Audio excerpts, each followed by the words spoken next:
Berdosa lalu di depan orang yang sedang solat. Kata Rasulullah, jika kamu tahu dosanya lalu di depan orang yang solat, nescaya kamu sanggup menunggu selama 40. Kata ulama, boleh jadi 40 hari, 40 bulan ataupun 40 tahun. Namun, melintasi di hadapan orang yang solat tanpa sutrah tidak dianggap berdosa. Apa itu sutrah? Sutrah ialah penghalang yang diletakkan di hadapan seseorang ketika solat untuk menandakan kawasannya. Contoh sutrah: menghadap dinding ataupun tiang, meletakkan objek seperti kerusi, rehal ataupun menggunakan sejadah.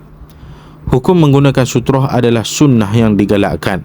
Janganlah kita solat dengan tidak menggunakan sutrah atau di tempat laluan orang ramai, kerana boleh mengganggu khusyuk solat kita. Jika ada sutrah, orang lain dilarang melintas di hadapannya. Jika berlaku, orang yang solat boleh menghalang mereka.